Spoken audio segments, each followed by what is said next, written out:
우리는 지금 자비의 특별 기년을 지내고 있습니다.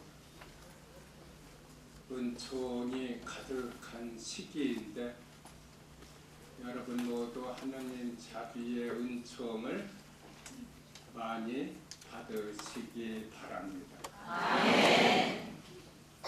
사실 우리 구원은 하느님의 자비밖에 없습니다.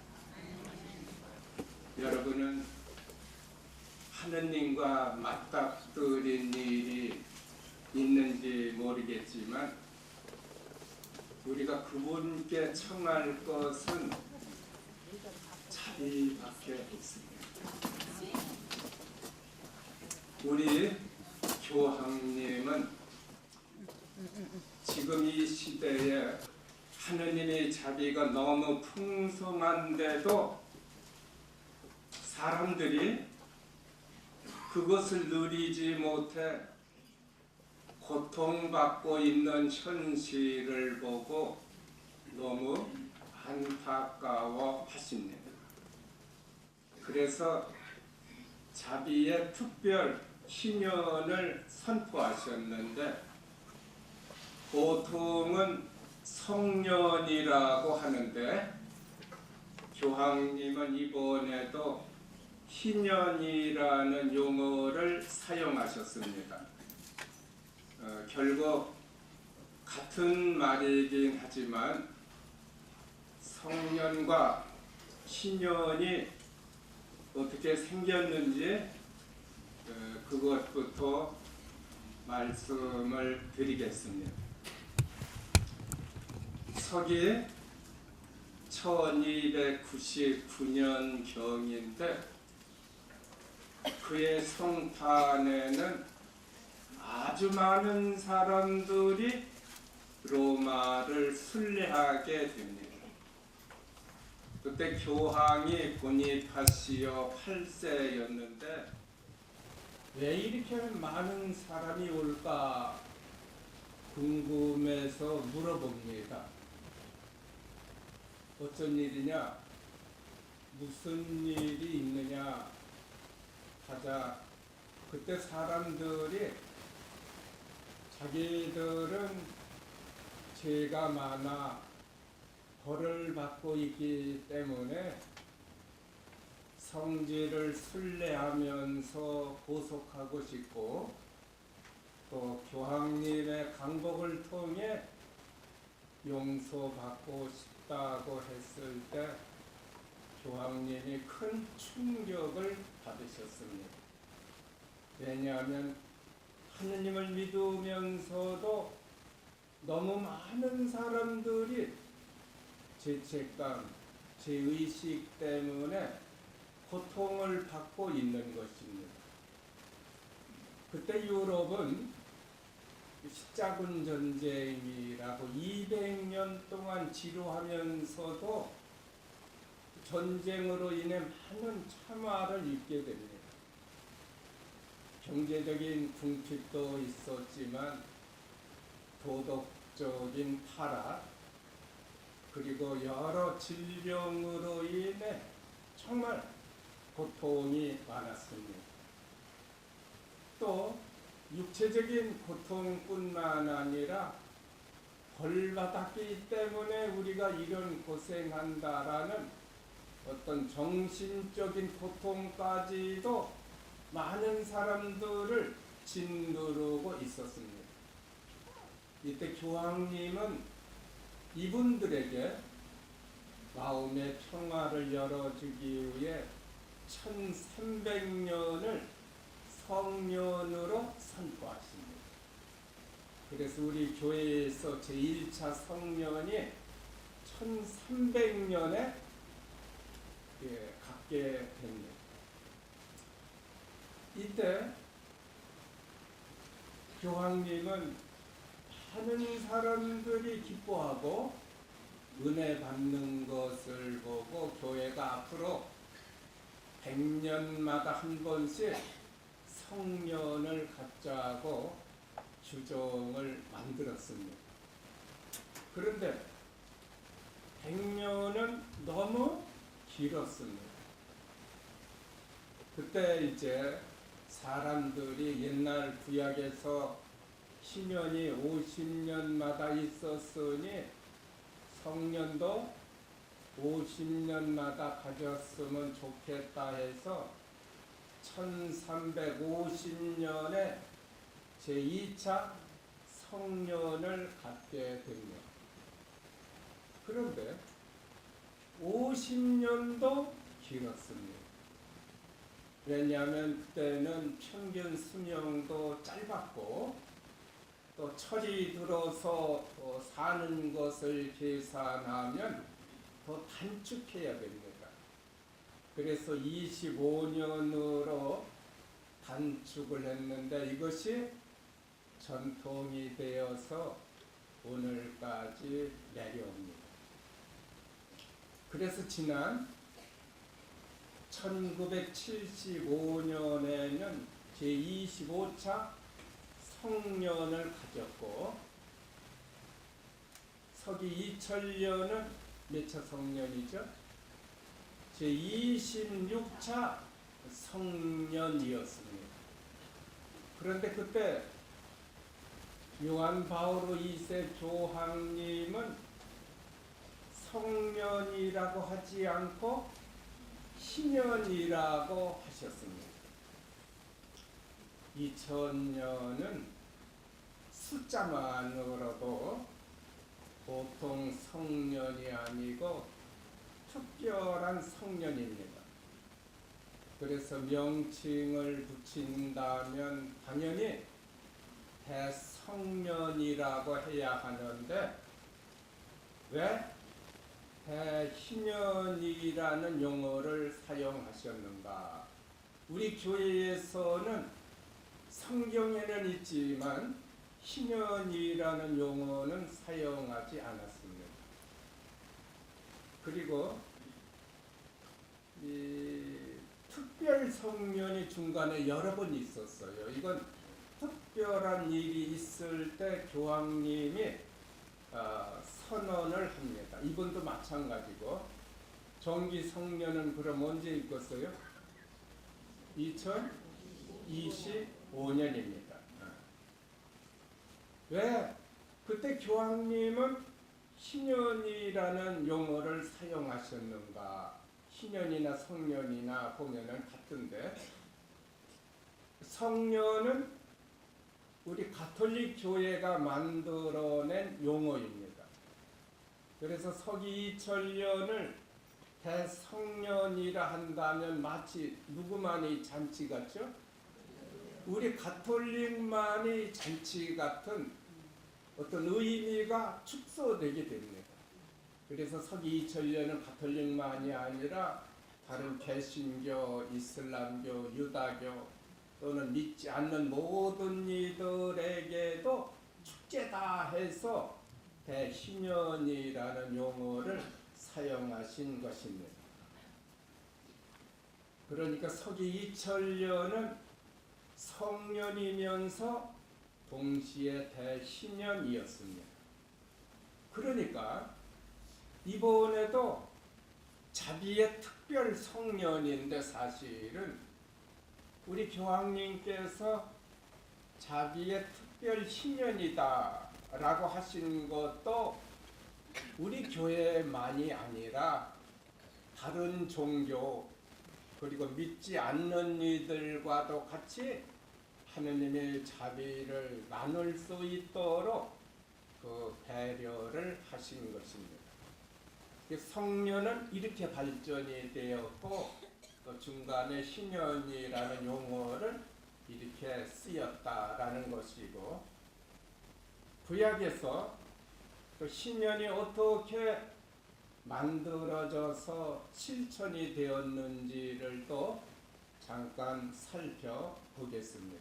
야곱 집안이 야곱에게 몇 아들이 있었죠? 12아들을 데리고 이집트에 건너가 430년 동안 살면서 큰 백성으로 불어나게 됩니다. 그때는 부인이 하나가 아니라, 왜냐하면 이 사람 수가 세력이거든요. 힘이고 날 수 있는 데까지 나야 돼요. 그래서 수가 아주 늘어나자 이집트 왕 파라오가 두려움을 갖게 됩니다. 이 사람들 세력이 커지면 안 돼. 그래서 박해를 통해 이스라엘의 길을 계속 꺾습니다. 그동안 이스라엘은 그 비옥한 땅에서 편안한 생활을 했습니다. 누구 때문에 그렇게 됐죠? 요셉.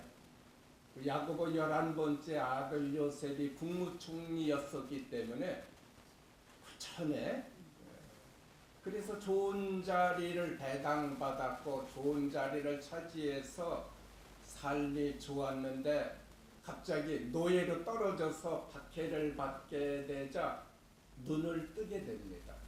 여기는 이제 남이 땅에서 자기들이 와서 있잖아요. 조상들에게 약속하신 하느님의 땅, 약속의 땅으로 돌아가야 한다는 것입니다. 그러나 이스라엘은 노예였고 자기들 능력으로는 탈출할 수가 없었습니다. 그래서 이것을 누가 직접 하셨죠? 하느님께서 당신 스스로 작업을 지휘하시는데 먼저 모세를 지도자로 뽑아서 탈출 작업을 하실 때 이집트에 재앙을 내려서 겁을 막 줍니다. 그래도 파라오는 이 노예들을 내보낼 수가 없었어요. 그들이 다 빠지면 나라가 무너지게 됩니다. 고집을 부렸는데 10번째 재앙에는 이집트의 큰아들이 다 죽게 되자 파라오도 겁을 내서 두 손을 번쩍 들게 됩니다. 그때 이스라엘은 겁먹은 이집트를 터는 거예요. 그래서 금은보화 이런 걸 몽땅 털어서 홍해 바다를 건너서 드디어 탈출에 성공하게 됩니다. 그리고 시나이 산에서 하느님이 백성과 계약을 맺습니다. 너희는 내 백성, 나는 너희의 하느님이다. 이를테면 약혼식을 거행해요. 그러니까 이게 떠나왔으니까 정처 없이 헤매는 것이 아니라 너희들은 내 보호 아래 있다. 마음을 놔라. 나만 믿어라. 이 뜻인데 그래서 준표로 율법을 주셨잖아요. 그런데 이들이 계명에 충실하지 않습니다. 그래서 40년 동안 방랑 생활을 하다가 겨우 약속의 땅을 점령하게 되는데 이것도 누가 직접 해주셨느냐? 하느님이 직접 해주셨습니다. 그러니까 잘 생각해 보세요. 노예에서의 탈출도 누구 작품이야? 하느님 작품. 이 땅을 점령한 것도 누구 작품이야? 하느님 작품. 그래서 하느님이 이렇게 말씀하셔요. 너희들이 차지한 이 땅은 내 땅이다. 그러니 내 땅을 너희끼리 함부로 사거나 팔아서는 안 된다. 그리고 두 번째는 너희들은 내가 이끌어낸 종이다. 내 종이요. 내 종을 너희끼리 동족끼리 서로 사거나 팔아서는 안 된다라는 것입니다. 이게 무슨 뜻인고 하니 모두가 다 하느님의 자녀이기 때문에 누구라도 땅을 뺏겨서는 안 되고 누구라도 그 자유를 뺏겨서는 안 돼. 공평하게 평등한 사회에서 잘 살기를 원하셨던 것입니다. 그러니까 아버지 하느님의 아름다운 배려죠. 이것이 그러나 이 말씀이 지켜지지 않았습니다. 왜냐하면 타고날 때부터 인간은 욕심이 있어요. 남의 것을 더 차지하고 싶고, 또 살다 보니 돈이 필요할 땐 땅을 팔 수밖에 없었습니다. 그리고 빚을 못 갚을 때는 종으로 들어가서라도 갚을 수밖에 없었습니다. 그러다 보니 땅 많은 부자는 계속 땅이 많아지고 종들도 많아지고, 가난한 사람은 그 가난에서 벗어날 수가 없었습니다. 이때 팔려간 땅이나 사람을 되찾아 주는 일을 고엘이라고 합니다. 해보세요. 고엘. 이건 속량자, 구속자라는 뜻인데, 그러니까 되찾아준다, 되사준다라는 뜻입니다. 그런데 이런 은인을 만난다는 것은 하늘의 별따기였습니다. 그래서 나중에는 하느님이 직접 나서시어 이 불행의 종으로 팔려간 자들, 땅을 뺏긴 자들을 구해 주시는데, 이것을 구해 주시는 제도가 신년입니다. 신년은 50년마다 돌아옵니다. 이제 이스라엘이 농사를 짓는데 6년 동안 짓고 7년째는 한 해 쉽니다. 이게 안식년이에요. 7번 돌아가면 7, 7은 49, 7번 안식년이 돌아가잖아요. 그리고 그 다음에는 한 번 더 쉽니다. 이때가 신년입니다. 이 신년이 되면 종으로 팔려간 사람은 다 돌려보내줘야 돼. 또 팔려간 땅도 다시 찾을 수가 있었습니다. 그런데 이 신년도 지켜지지 않습니다. 왜냐하면 부자로서 편안하게 살던 사람이 그 삶을 포기할 수가 없었고, 또 가난한 사람은 이를테면 땅을 판지 꼭 신년이 되어 50년이 되는 건 아니에요. 땅 판지 10년밖에 안 됐다면은 40년의 나머지 40년의 몫은 돈을 주고 가져와야 되는데 돈이 없는 것입니다. 그러니까 신년이라는 제도와 법은 말씀이야 참 좋은데, 고마우신 말씀인데 아무도 지키지 못하고 지키지 않으니까 유명무실이 됩니다. 그런데 지키지 않으니까 어떤 일이 일어나느냐, 이게 참 중요해요. 좋은 제도가 있는데, 좋은 법이 있는데 안 지킵니다. 그러자 이번에는 가난한 사람뿐만 아니라 부자들도 다 땅을 뺏기고 자유를 뺏겨서 종이 됩니다. 그게 무슨 말이에요? 나라를 뺏겨서 망하게 되는 거예요. 나라가 망하면 부자도 없습니다. 수백 년 동안 나라가 망하고 또 망하고, 이런 뼈아픈 역사를 경험하면서 이스라엘이 기대하고 갈구했던 한 인물이 있습니다. 누굴까요?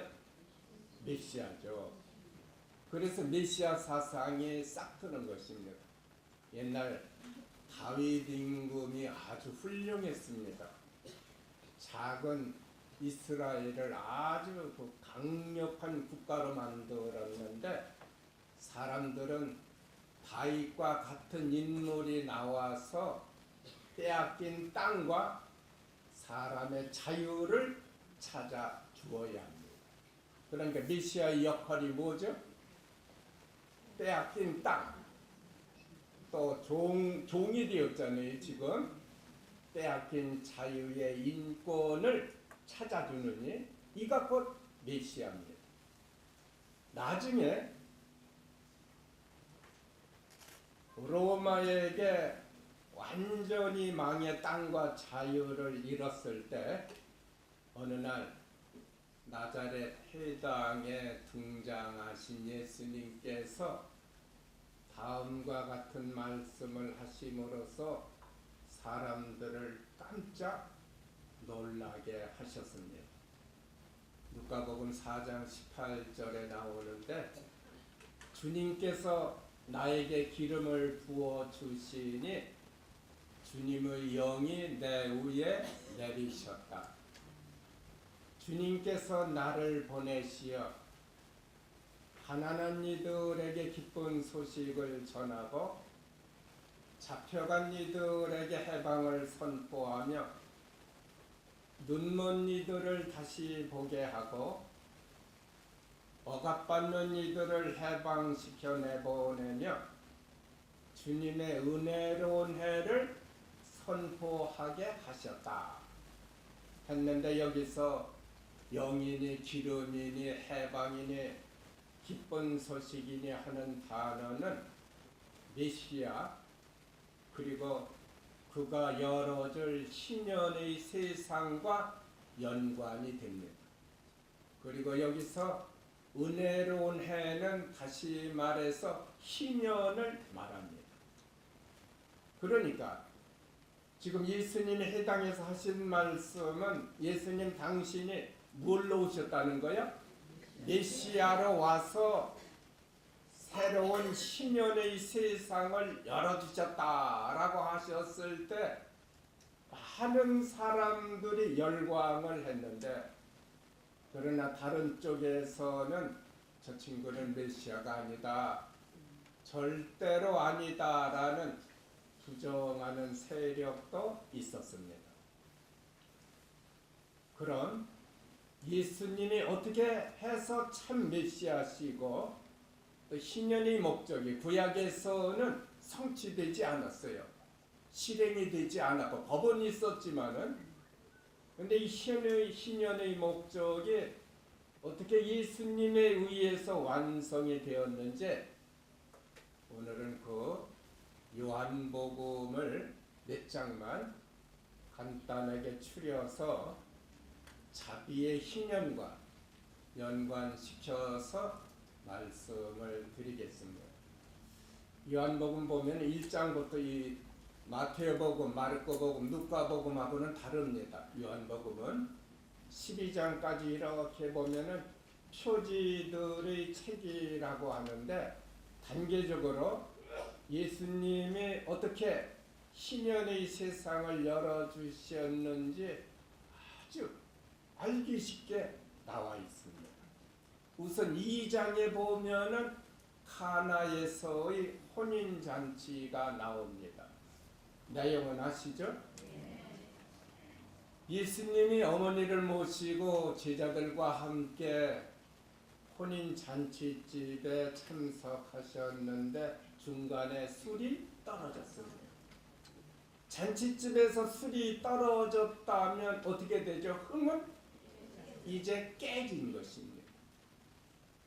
이때 예수님이 물을 포도주로 바꿔주시자 흥이 깨진 잔치가 다시 살아납니다. 이건 무엇을 의미하는고 하니 망하고 또 망한 이스라엘의 현실은 마치 뭐와 같아요? 술 떨어진 잔치집이었어요. 나라도 뺏기고 자유도 뺏겼으니까 기쁨도 없고 희망도 없었습니다. 그런데 예수님이 뭐로 오신 거예요? 아니, 잔치집에서 메시아로 오신, 메시아가 뭘로? 맛 좋은 포도주로 오신 거예요. 맛 좋은 포도주로 이렇게 오신 것입니다. 그래서 흥을 다시 살려주셨는데 이건 다윗 임금을 훨씬 능가하는 아주 살만 나는 세상이었습니다. 예수님이 산상설교에서 보면 그러셨잖아요. 행복하여라. 누구? 가난한 사람들. 하늘나라가 그들의 것이다. 그러면서 8가지 행복의 주인공들을 말씀하시는데 부자가 아니에요. 권력을 가진 자도 아니고 그 행복의 주인공은 종교 지도자들도 아닙니다. 고통받고 있는 자들인데 그들이 그때 생각했을 때 자기들은 벌받아서 가난해. 벌받아서 눈물 흘리고 있는 줄 알았는데 지금 예수님이 열어주신 행복의 나라의 주인공은 바로 가난한 사람. 눈물 흘리는 당신들이다 했을 때 이들이 얼마나 좋았겠어요. 울면서도 그야말로 기쁘고 고생하는데도 내가 주인공이기 때문에 너무 자랑스럽고 행복한 것입니다. 또 누가복음에 보면은 부자는 불행하다 하셨어요. 다 안 좋은 방법으로 부자 된 자들 많았거든요. 근데 그놈들은 벌 받는다 하니까 듣기만 해도 시원하죠, 이것이. 네. 이걸 좀 왜 가난한 사람들이 행복한가 좀 아셔야 돼. 부자는 뭘 붙잡을 수 있어요? 자기 재산을 붙잡을 수 있고 의지할 수 있죠. 권력을 가진 자는 뭐를 붙잡고 의지해? 권력. 종교 지도자들도 자기 어떤 그 지위에 의지하고 힘을 얻을 수 있어요. 그러나 가난하고 눈물 흘리던 자들은 붙잡을 것이 있어요. 붙잡고 의지할 것이 있다면 누구밖에 없어요? 하느님밖에 없는 거예요. 이들이 행복하게 되는 거예요. 이걸 또 이제 말씀을 드리도록 하겠습니다. 그래서 복음서에 보면은 은혜 받는 이들, 구원 받는 이들은 다 그런 분들입니다. 고통받는 분들, 병자들, 죄인들, 천시받던 자들이에요.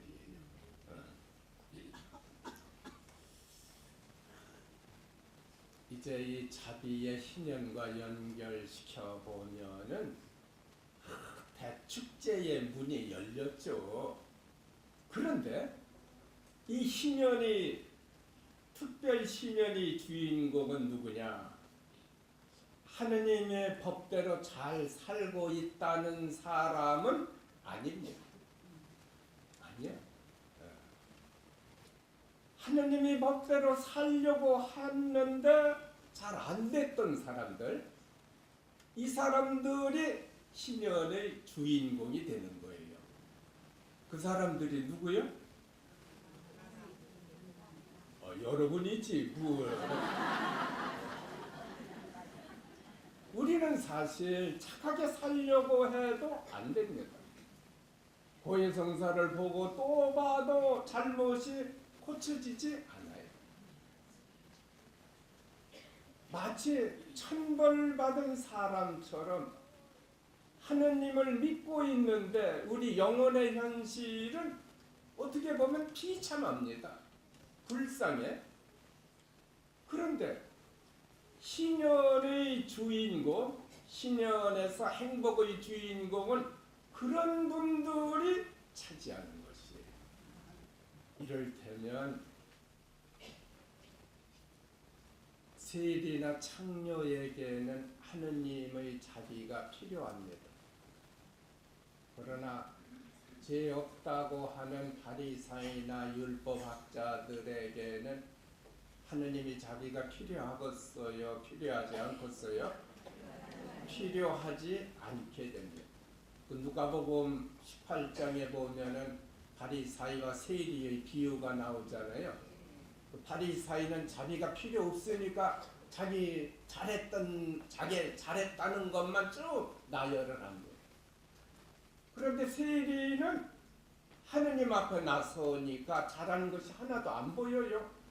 그래서 고개도 못 들고 하느님의 자비만 청했는데 의롭다고 인정받아 돌아간 사람은 누구라고 그랬어요? 세리. 자비를 입은 사람은 바리사이가 아니라 세리였던 것입니다. 교황님은 자비의 희년에 특히 낙태 수술을 한 여성들을 기억하셨습니다. 참 멋진 분이에요. 이분들은 수술 전이나 수술 후나 많은 고통을 입어서 하느님을 안 믿었다면 이런 고통이 없을 수도 있었을 것입니다. 하느님을 알기 때문에 고통을 많이 입었는데 본래 이 낙태 수술은 의도적인 살인이라 신부가 용서해 줄 수 없어요. 우리나라는 다릅니다. 우리나라는 신부가 할 수 있는데 다른 국가에서는 신부가 용서를 못해. 그건 교황님만이 할 수가 있어요.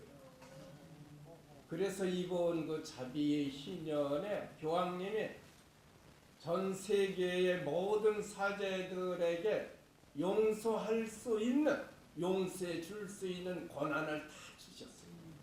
그리고 주교님들도 고해 성사를 주라고, 또 낙태 수술만 있는 게 아니라 우리는 차마 말로 고백하기 어려운 수치스러운 죄도 있습니다. 그런데 교황님은 그것까지도 염려하시면서 사제가 고해성사 줄 때 쓸데없는 질문을 하지 마라. 알아들으시죠? 네. 그 고해자가 말하기 부담스러워하는데 그 뜻을 알아들었으면은 부담이 가지 않게 편안하게 용서해 줘야 된다. 그걸 꼬치꼬치 물어가지고 마음에 분란, 고통을 주어서는 안 된다라는 것입니다. 참 이런 교황님 참 아주 멋진 분이요. 얼굴은 미남은 아닌데 미남인가요?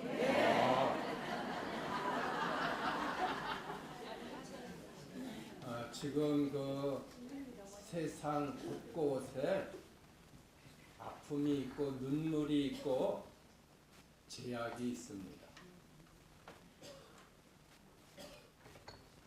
고통의 신음소리가 아주 커요. 교황님은 많은 고통의 신음소리가 있는데 이것은 하느님의 자비만이 치유해 줄 수 있다는 확신을 가지신 거예요. 그렇죠? 이건 이제 이따 또 말씀드리도록 하겠습니다. 그래서 여러분 모두 자비의 희년에 벅찬 기쁨을 맛보셔야 합니다. 성탄 반미사 때 그 이사야서 그 9장 그 독서에 보면 항상 나오잖아요.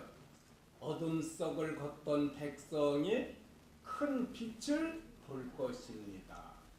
어둠 속을 안 겪고 봤다면 빛을 못 보는 거예요. 그래서 여러분들도 응어리진 어떤 아픔, 고해성사를 보고 또 봐도 뭔가 개운하지 않고 어딘가에 흔적이 남겨져 있는 분들은 이 희년의 다 치유를 받으셔야 합니다. 요한복음 2장 그 다음에 보면 13절부터 22절까지 그 성전 정화 사건이 나옵니다. 예수님이 성전에 올라가셨을 때 장사꾼들, 한정상들이 바가지를 씌우고 이를테면 통리를 취하자 예수님이 내 아버지 집을 장사하는 집으로 만들지 말라 하시면서 다 내쫓으십니다. 그때 사람들이 대들죠. 왜냐하면 이 사람들은 성전에 커미션을 주고 합법적으로 하는 거예요. 예. 바가지 씌우는 것도. 네가 뭔데 이를테면은 우리는 다 합법적으로 하는 것이다. 이를테면 항의를 하자 예수님께서 이렇게 말씀하십니다. 이 성전을 허물어라. 내가 사흘 안에 다시 세우겠다. 그런데 사람들은 이 말씀의 뜻을 알아듣지 못합니다. 여기서 성전은 잘 들으셔요. 물론 예수님을 두고 하신 말씀입니다. 그런데 또 무엇을 말씀하시는 고하니 나중에 당신이 이제 부활하셔서 승천하셨다가 성령을 누구한테 보내셔요? 우리에게 보내주시죠. 그럼 누가 또 성전이 돼? 우리 모두가 성전이 되는 것이에요. 그러니까 이스라엘에게는 명절이 돌아오면 백성의 축제가 아니라 도둑놈들의 잔치였어요. 그러니까 하느님은 이제 이런 썩어 빠진 건물에는 머물러 계시지 않는다. 이제는 살로 만든 모든 사람의 몸 안에 하느님이 머무시는 시대가 예수님을 통해서 열렸다라는 것입니다. 어느 몇 사람만 종교 지도자만 성전이 아니에요. 모든 이가 성전이 되는 세상이 열린 것입니다. 그렇다면은 우리는 모두 성전으로서 존경받는 시대가 온 것입니다. 이게 버림받은 장애인들 그리고 창녀나 세리 같은 죄인들에게도 하느님이 머무시는 시대가 왔어요. 그래서 성경에 보면은 창녀가 성녀가 됩니다. 도둑놈 세리가 뭐가 돼? 자선사업가가 되고 또 간음했던 여인이라 해도 아무도 돌을 던지지 않습니다. 모두가 떳떳한 시민으로서 존경받는 시대가 온 것입니다.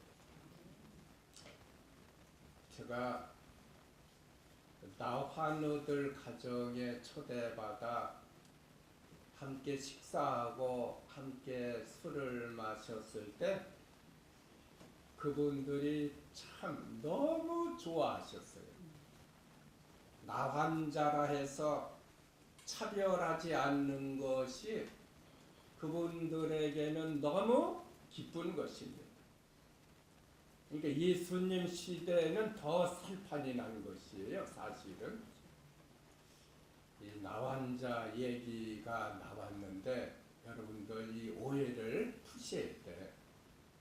우리가 일반적으로 나환자라고 하는 분들 정착마을이나 설옥도에 계신 분들은 절대로 우리에게 전염시키지 못합니다. 100% 전염이 안 돼요. 다만 그분들은 병의 후유증으로 인해 흔적이 얼굴이나 몸에 좀 남아있을 뿐입니다. 병을 옮기는 자는 따로 있어요. 어디 있는가? 여러분 가운데에 있습니다. 왜냐하면 이분들은 병의 초기라 자기가 아직 나병 환자인 줄을 몰라요. 이분들은 병을 옮길 수 있어요.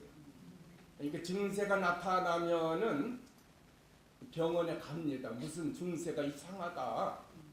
자꾸 뭐 얼룩이 지고 감각이 없고 이상한 현상이 있어요. 그런 병원이나 보건소에서는 대번 아릅니다. 그래서 비밀 작업을 해요. 너 나병 걸렸다 이렇게 안 해요. 그럼 매장당하잖아요. 비밀 작업을 해서 치유에 들어가면은 약을 먹으면은 금방 낫게 되어 있어요. 그 대신 이제 잠복 기간이 있으니까 한 달에 한 번씩 체크는 하죠. 그런데 지금은 거의 발생이 되지 않습니다. 또 여러분들에게 낙연이 몸속에 들어갔다 해도 병이 안 걸려요.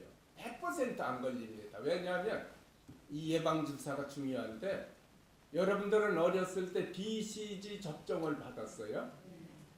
그것은 결핵 예방주사인데 결핵 예방주사이면서 동시에 나병 예방주사도 되는 거예요. 그래서 절대로 병에 걸리지 않는다.